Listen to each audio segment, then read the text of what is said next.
Awesome, awesome, awesome. Thank you. So the way that we're going to do this Q&A is, I'll start off with a portion so that we can get some introductions going. I'll ask a few questions, but I also want to make sure to open it up to the crowd. And so I'll ask probably one or two questions, and then I'll open up the floor and invite questions or comments from the crowd, and we'll have somebody to run the mic over to y'all. And so once again, hi to the filmmakers. Thank you for being here. I would like to ask you all to introduce yourselves and also your role in the film. Great. Hi everyone, my name is Quyen Ngo. I'm one of the co-directors and a cinematographer for Mom Dad. Hello everybody, my name is Ariana Isbell and I am a writer and producer. Hi, my name is Matthew Gorishkovsky and I'm the co-director of this film. And I just want to say it's so nice to finally show this to an audience. So thank you for being here and being the first to watch our film.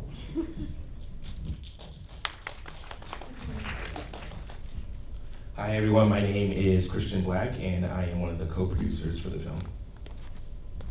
Hello, my name is Kent Ishijima and I'm one of the writers. I also want to point out that we have our editor here, Kirsten, in the back. And our grandma, who is my grandma in the film, is also in attendance. Grandma, can you stand up? So good to meet you. Did you stand? Grandma, can you stand up?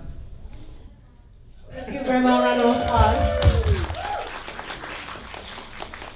I actually, while I was watching the film, I was wondering, where did they find the grandma? Because she is incredible. Đóng tuyệt vời luôn. Awesome. Yeah. So now I found out that it's your grandma. So amazing casting work. To start us off, I wanted to ask you about the inspiration for this film. It is obviously a very specific subject matter, and so how did you come across this idea? I know this is a collaborative process, so please talk to me a little bit about that. I'm going to hand this question to Matt because we wouldn't be here without him. Yeah, so I kind of just had this idea of a daughter at a table breaking that news to her parents and their reaction, and I didn't really have anywhere to go with it until we had like a writing session, and I brought up the idea. And we knew that we wanted the family to come from our backgrounds because many of us come from immigrant backgrounds. And Corey was like, the family should be Vietnamese because it reminds him of his family and their dynamic. And Ari grew up in a Catholic family, and we just kind of put everything together from our backgrounds into what you see here.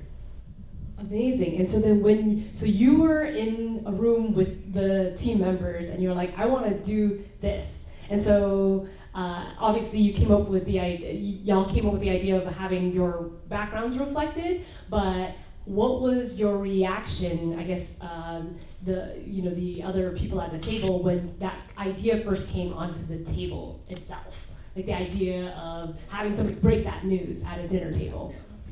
Yeah, so the way that we were doing this writing session, we had this giant whiteboard and we had all of these different titles just thrown onto it, like idea, concepts, and titles. And we were looking at them all, trying to figure out which one we could turn into something.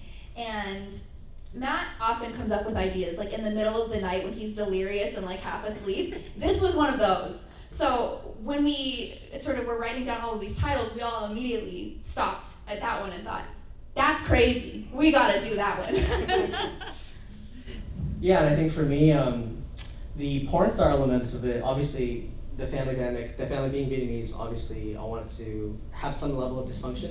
And I think there is dysfunction in a lot of levels between generations of Vietnamese families, but also it's, the idea for me really, my reaction was such, I really wanted to tap into and like go into a film that was like, that showed dysfunction of a Vietnamese family, but also could be funny and could be joyful and have a great happy ending. And also tie these conditions of labor, because sex work is labor. Sex work in Vietnam, sex work here, it's a labor that is consumed and should be valorized, and the workers that do it should be protected for it.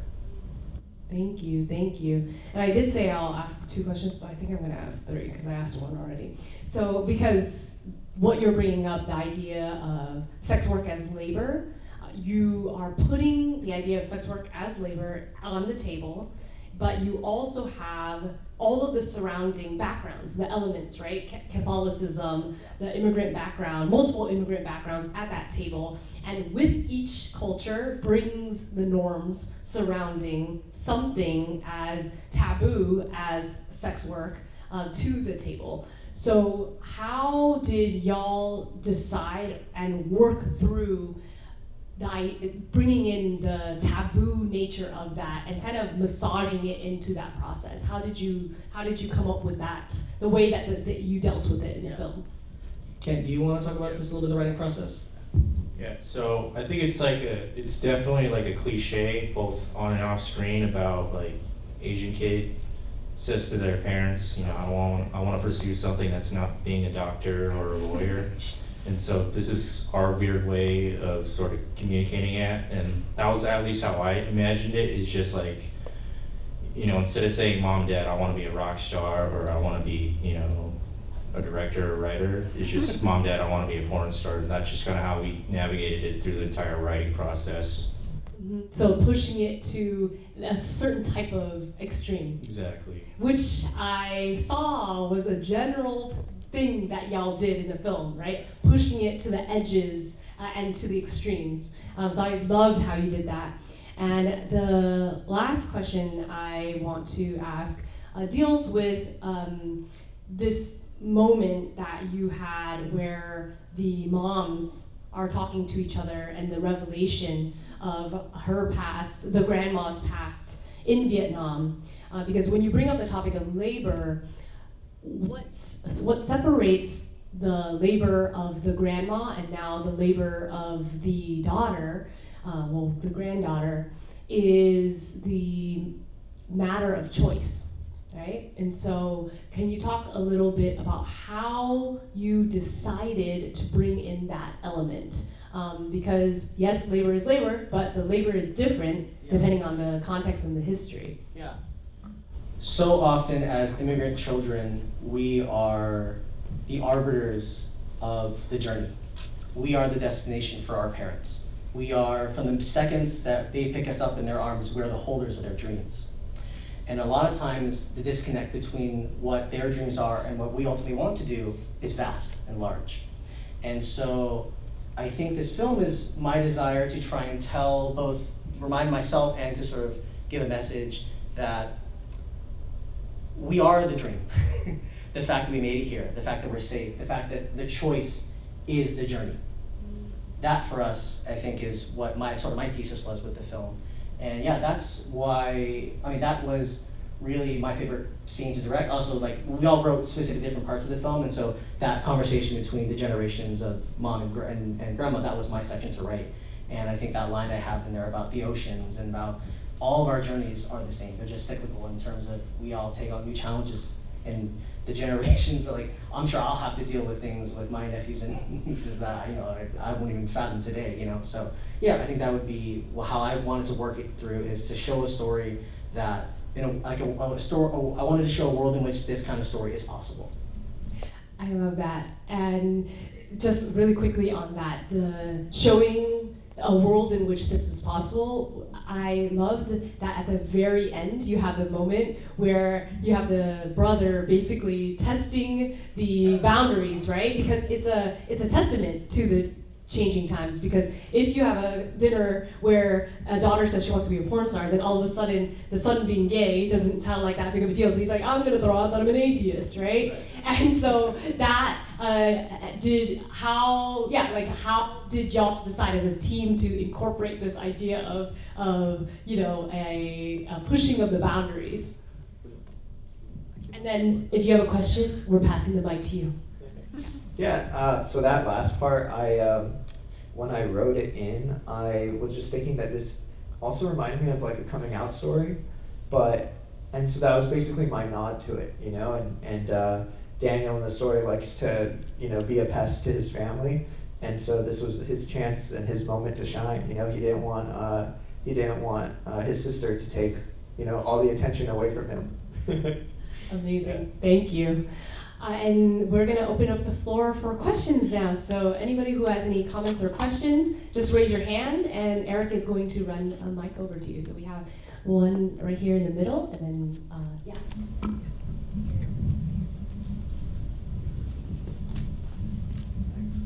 Hi. I just had a question. So I noticed in the credits that y'all apparently credited some adult film talent while in the production of this film.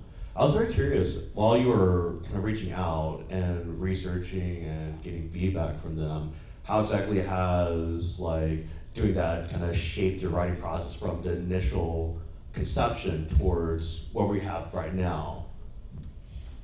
So our film toes the line between drama and comedy, and we include a lot of elements that could very easily have been stereotyped, or we would just go on our preconceptions about this work. The reality is none of us work in adult films,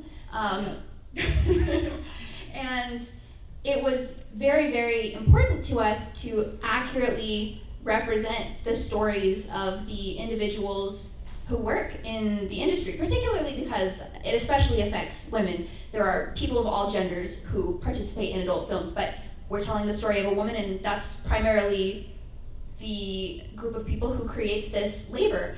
And so it would have been like a disaster to me and to all of us if we misrepresented their stories or said something that was offensive or portrayed their lives in a way that was disrespectful. And so we had a very extensive interview process with many different people, many different backgrounds, who have all worked in adult films, adult performance, or sex work in some capacity.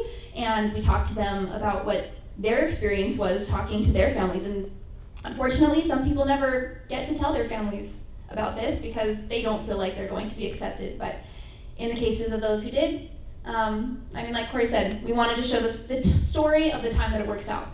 So. And also in terms of the writing process, that line about what if your brother saw you, that I believe was lifted right from one of our interviews with an adult film star who had ended up telling their family and didn't quite go so well. So, we were literally directly inspired and put in events from the adult film stars that we had interviewed. Cool. And then we have another question I'm right gonna here. use 3 minutes. Hi, I personally really enjoyed the film here because one of my professors at UC Irvine told me to recommended the film to me. He said, one of you guys up there is a UCI alumni. All of us are. All of us. Okay, that I did not know. Everyone except me. Traitor. I'm kidding. That's a joke. That's a joke. I want to ask, what was the I'm sorry. What was the casting for the film? I'm sorry. What was the casting for the film like? Is what I want to know, and how exactly did what it was like when they were all doing the actual filming. Thank you. Casting and filming? Yeah, I can talk a little bit about Yeah. that. Yeah, so the casting, I think you're asking what was the sort of process of casting these specific individuals for their roles. And I think we got pretty lucky when it came to the casting. Everyone fit like a glove. And just revisiting back from, who played the grandmother, that was sort of like a blessing in disguise because, we struggled to find their grandmother. And you called in a favor and you're like, hey grandma, can you read some lines until we can find someone official? And she did so well that we're like, this part was made for you. So, we got very, very lucky when it came to casting. We're just very blessed and very thankful for all of our cast members who did such a phenomenal job, from beginning to end. But yeah, I can't really credit to we did this, blah, blah. No, it was mostly luck, yeah. Amazing. And we have just one more question. Yeah. Yeah, first off, I wanted to say great job on the film. I really enjoyed that. And then second, so why did you guys decide to have a Pakistani Google engineer at the Thanksgiving dinner? Yeah, so we've gotten that question a lot because it is a stereotype, and what we kind of, it wasn't intentionally that way. It just kind of fell into that place. So we knew Mary, she was going to work in tech, and we knew that we wanted a neighbor who also worked in tech, and then we also had like Dad being this kind of like ignorant father, you know, who means well but says a lot of ignorant things, and we have that, like, you know, it's Thanksgiving and he's talking about Native Americans and Indians, and we thought that that would be a good way of, you know, basically telling Dad off and showing that he is ignorant and, you know, he doesn't really know what he's talking about. That's kind of the main thing, and then we even talked to the actor who played Kevin's Jacob, and I talked to him if he was okay about that, like, because we knew about it, and he said that he loved the script and that he loved the character because we didn't just make him this like nerdy, geeky tech guy. He's actually very suave, he's very attractive, you know, so like he kind of breaks that stereotype in some way.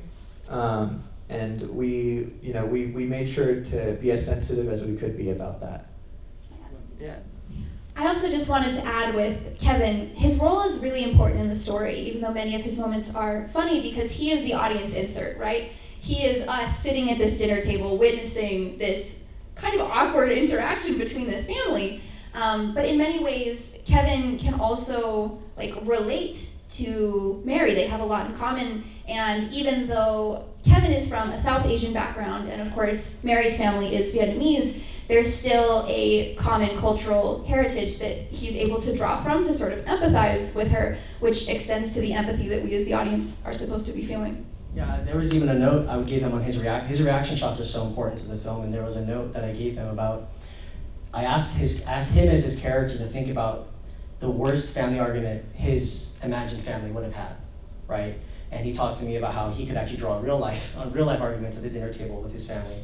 And so, yeah, it was a way of creating an audience surrogate, but also, I mean, all of us that we all work at, we founded a production company called Arsenal Majority, and we really cherish and like want to push forward like diverse stories. And so that was a way of us to include another diverse role and to create an audience surrogate that still had the same kind of cultural sort of experience that could relate to that, like I already said. Amazing. Thank you all to all the filmmakers and talent who are in the room. We are going to have the communications team snap a photo of y'all before I introduce the next film.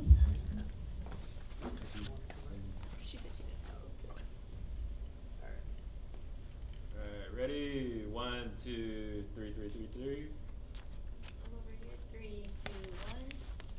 Okay, thank you. And then one more time, let's give the team a big round of applause. And now we are going